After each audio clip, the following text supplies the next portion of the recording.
Business growth starts with a strong sales team. And that means, as well as the right people, you have to have the right framework and the right system and the right process in place for them to succeed. And when your team knows exactly what to do, and when they're all on exactly the same page, guess what? They close deals faster and more efficiently, and all businesses need sales. When they close deals faster and more efficiently, with no time wasted on leads or prospects that just aren't going anywhere, and no one's spinning their wheels, great things happen. Now, I'm going to share with you today a simple framework with three sales phases. There's the pre-qualification phase, the qualification phase, and then the post-qualification phase. And this gives your sales team the clear steps and strategies they need to drive results. So before I get into today's process, take a minute, write down your sales process, soup to nuts. See what that looks like. Can you define each individual step? And more importantly, if you ask, let's say, the 6 people on your sales team to do the same thing independently of each other, would they all write down the same process? I'm guessing not. In fact, I'm betting not. If I'm wrong, let me know. Well, I'm Antonio, and today I'm going to be your leadership and business development coach. And over the next 30 to 45 minutes, you'll learn how to use this simple but powerful framework to turn your sales team into a force to be reckoned with straight away and accelerate your business growth. Give them what I'm about to show you today. And this way, you can also finally begin to stop managing and start leading.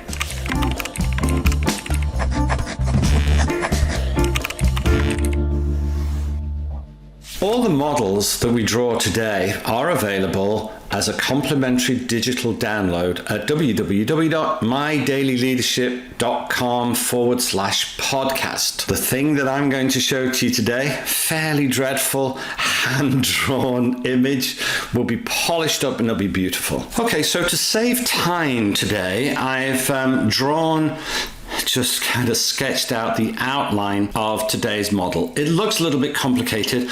I'm not entirely sure how to describe this to those people that aren't watching on YouTube, but remember, you can download this to see for yourself. More details on that a little bit later on. But basically, I have 2 circles and then an inner circle, so I guess that's 3. And then I guess a Mercedes, right? Mercedes-Benz symbol in the middle. And again, I do apologize because my circles aren't perfect. And whilst we're talking about that, I just thought I would share with you, there is, you may have heard of the artist Giotto. His real name was Giotto di Bondone.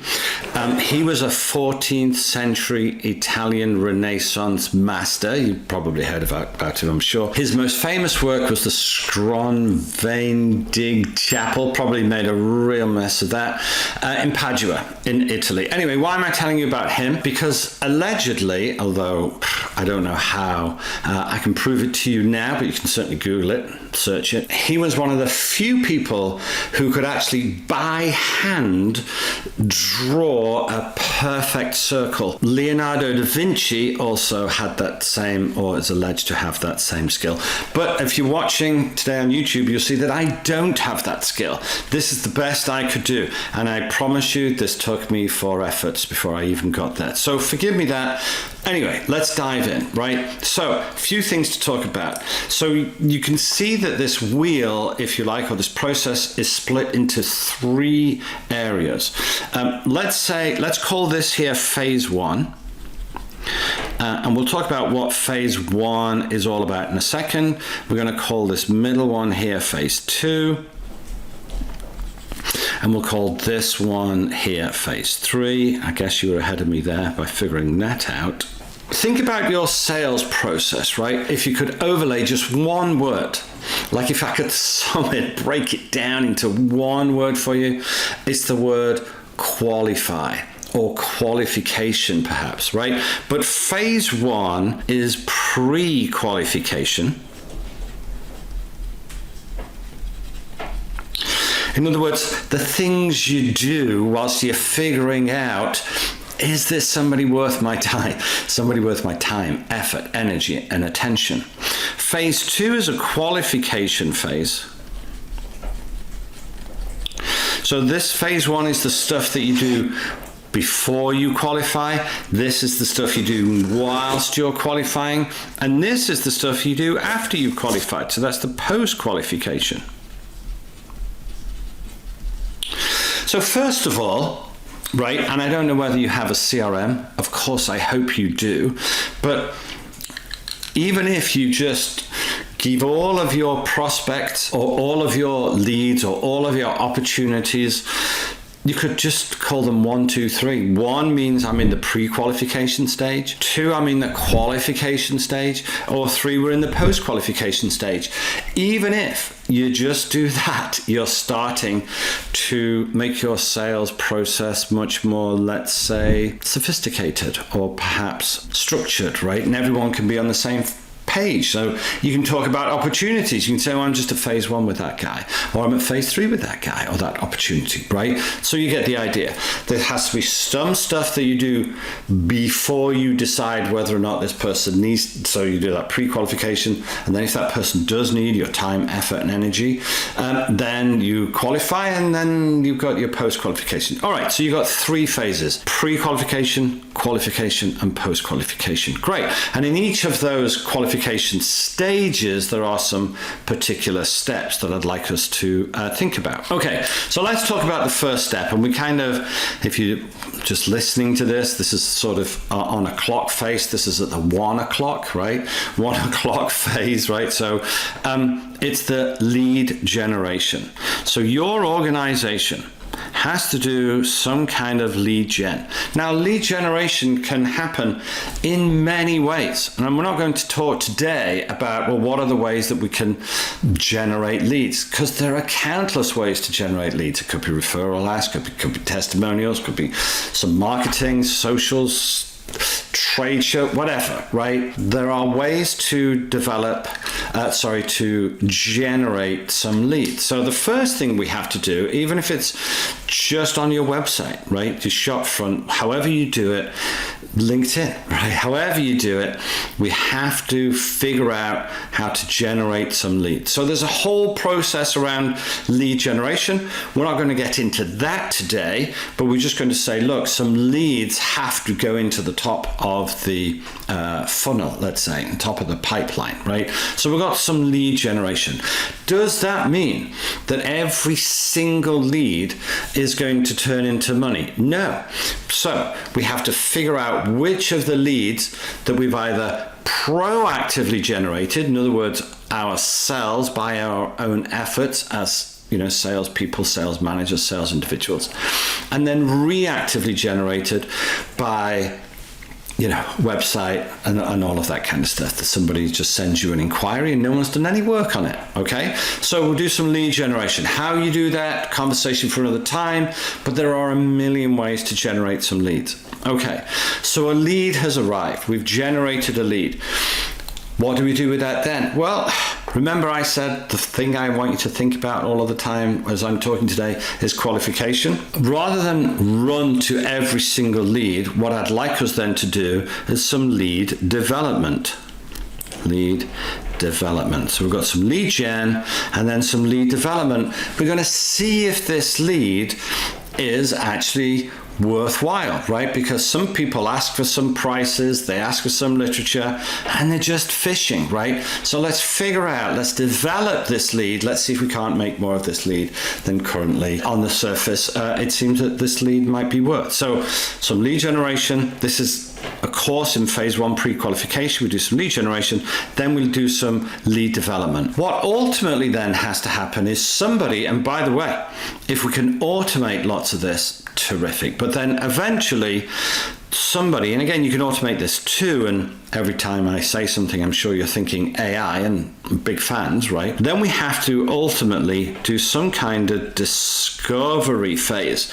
We have to figure out what it is that they're looking for. So we're doing some lead generation, Not every lead is going to be worth our effort. So then we have to do some lead development.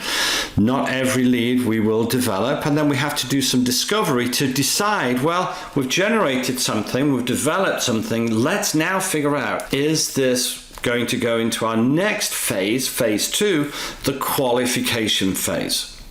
So the way that we talk about all of this, phase 1, I won't write it in this kind of arc of the circle because I'll for sure make a mess of it, but let's just call this whole thing a validation strategy. Our validation strategy. What does that mean?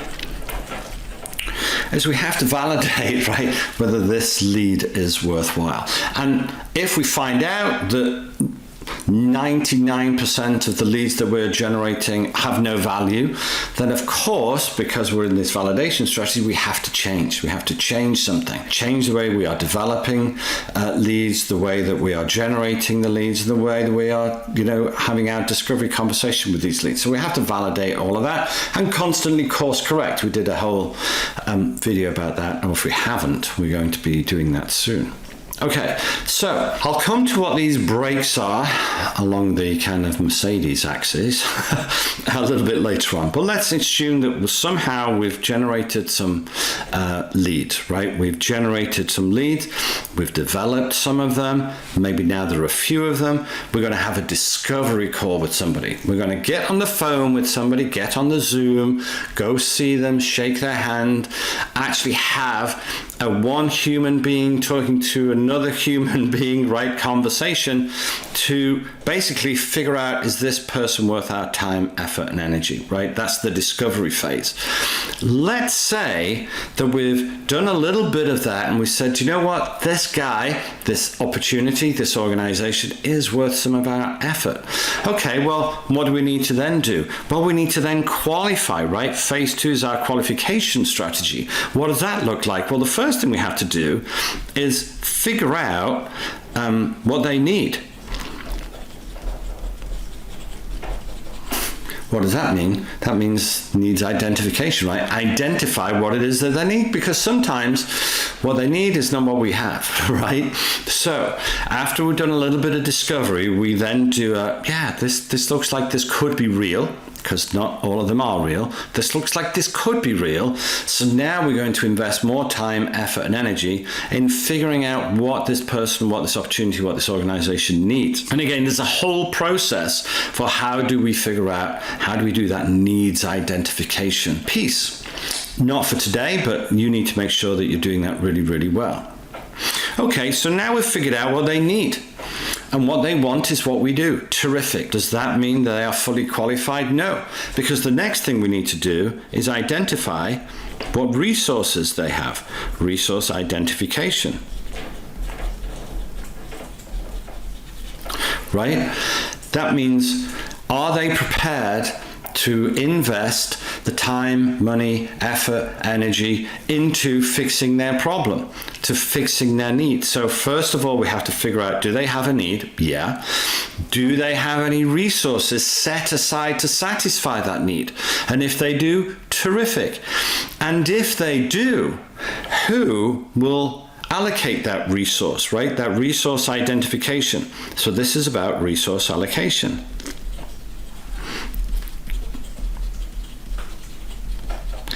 Are you talking to, or can you get your arms around the economic decision maker, the person whose line item on the budget this might be?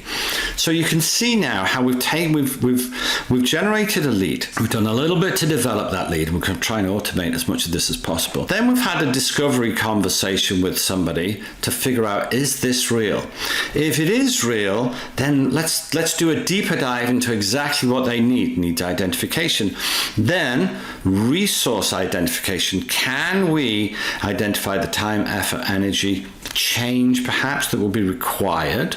And if so, who is responsible for all of that? So how do we learn all of these things? This deep dive into what they want, when they want it, what they've tried, who else they're talking to, all of that good stuff. So whilst the first third here was a validation strategy, this is a questioning strategy.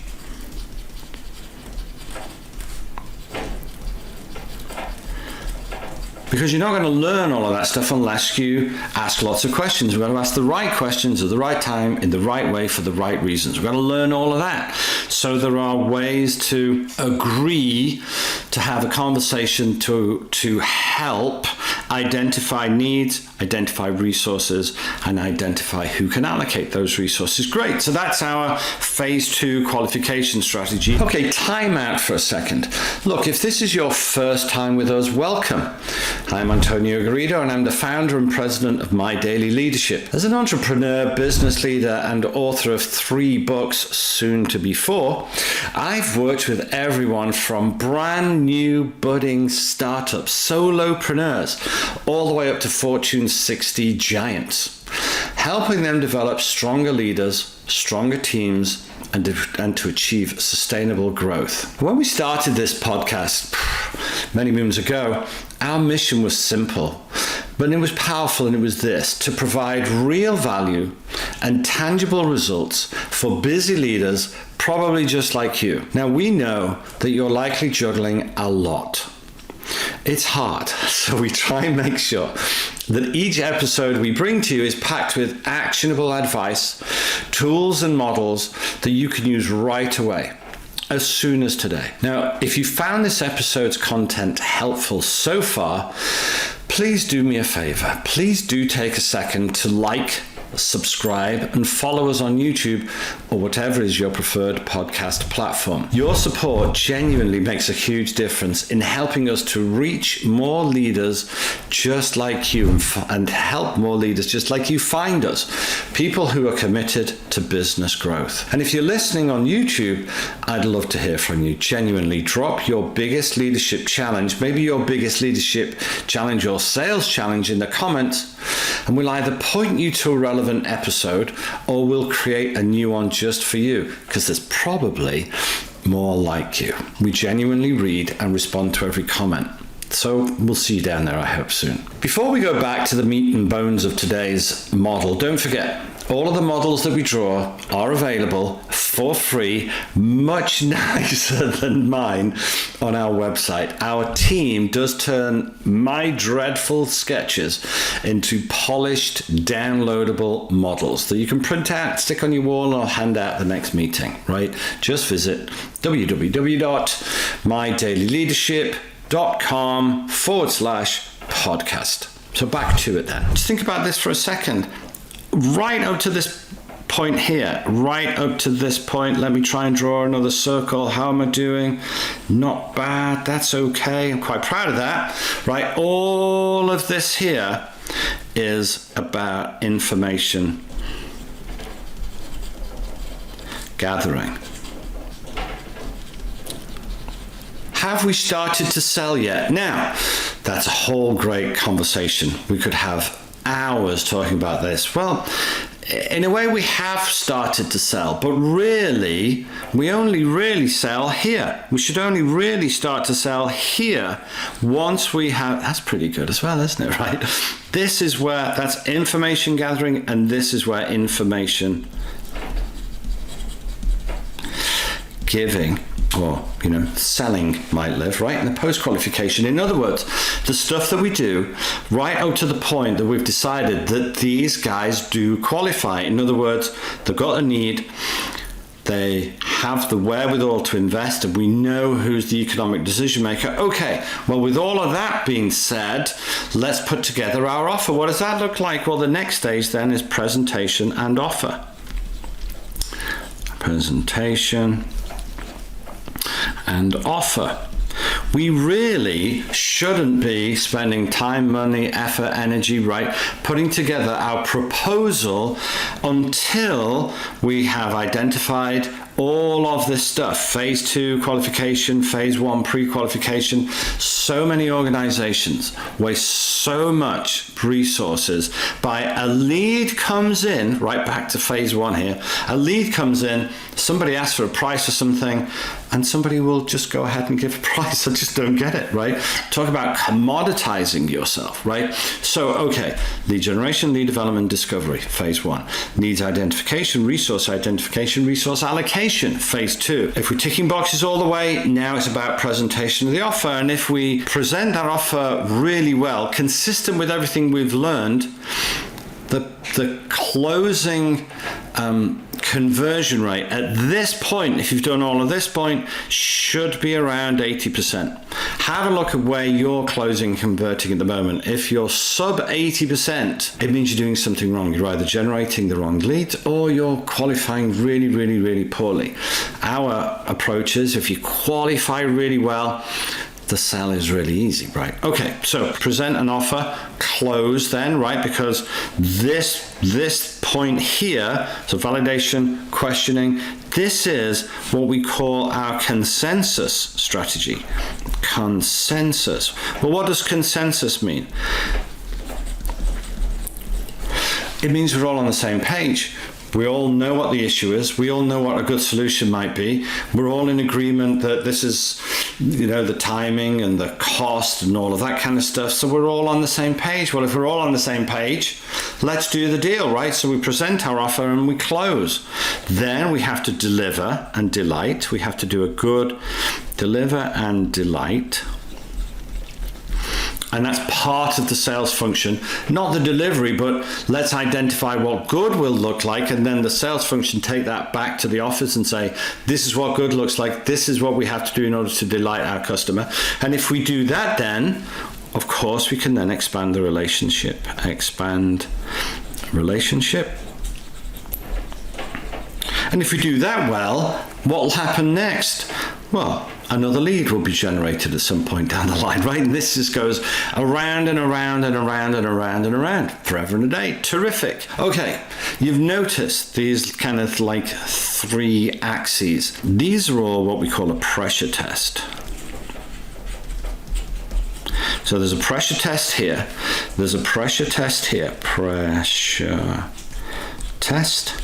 And there's a pressure test here. And a pressure test is, at its most simple description is this real? Do we mean it? Are we all prepared to go through the time and effort and energy to make this thing happen, right? Is everybody serious? Are we all on the same page? Do we know what good looks like together? So we're going to generate a lead, develop a lead and do some discovery. And in that discovery, before we get into needs identification, we're going to pressure test it by saying something like, hey, Bill, just to make sure that we're both on the same page, would it be okay if I ask you a bunch of questions to figure out what's really going on, right? And get an agreement. Get an agreement that these are the kinds of things that we're going to talk about. What does that look like? Well, it talks all about needs identification, resource allocation. Make sure that we have an agreement that these are the things that we're going to talk about. And that's why that's called a pressure test. And if they don't want to do that, if they're not prepared to do that, what does that mean? That means you say, see ya, right? Why? Because they haven't been qualified. And again, we're not spinning our wheels. We get to the point, to the end of phase 2, the qualification. And now we have another pressure test which says, look, I'm not going to say that what we're going to show you is exactly what we need. But if it is, what will you do? And if they say anything like, well, I don't see any reason why we wouldn't consider putting you on the top of the league table of people that we might want to talk to when it potentially comes time to maybe looking at whether or not we want to get involved with somebody to finish this project, right?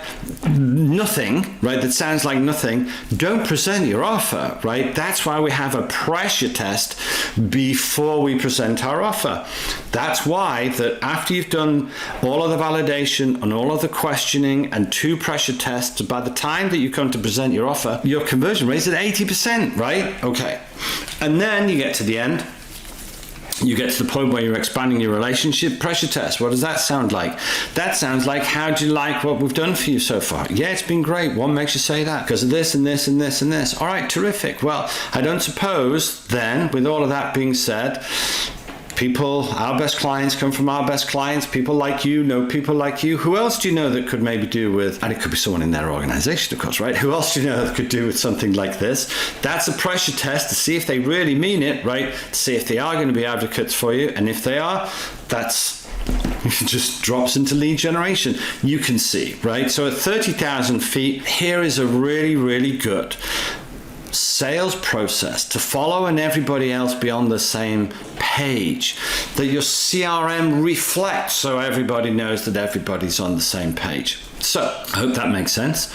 I hope you followed along. It was a bit fast and furious. I get it. If there's any part of this that you'd like us to explain more, go into into further details, happy to do so. So remember, validation strategy, questioning strategy, and consensus strategy. If you can figure out how to validate opportunities, you can get permission to ask lots of questions, and you can figure out how to make sure that everybody's all joined at the hip.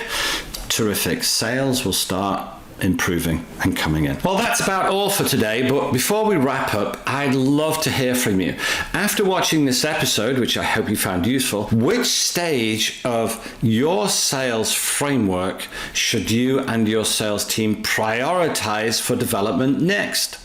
Is it the pre-qualification stage, kind of phase 1? Is it the qualification stage, phase 2, or the post-qualification stage, phase 3? So A for pre-qualification, B for qualification, and C for post-qualification. So just look, take a millisecond and leave an A, a B, or a C, or maybe all, in the comments, and we'll be sure to drop another episode on whichever is the most frequent challenge that we get. A big thank you for being here today, and as always, I do hope this episode offered you something of real value, even if it's just one thought, one belief, one tool, one tip, one idea that maybe improves your ability of yourself, your people, and your business by only 1%. Remember, there's immense power in marginal gains repeated over time. And just before I go, be sure to like, follow, and subscribe so you don't miss out on future episodes like this one. In the next episode, we're going to talk about, you ready for it? Time management. And I guess more specifically, how there's no such thing. That's probably got you thinking. See you there. I'm Antonio Garrido for My Daily Leadership. Thanks for tuning in. Until next time, by wisdom and effort. See you soon.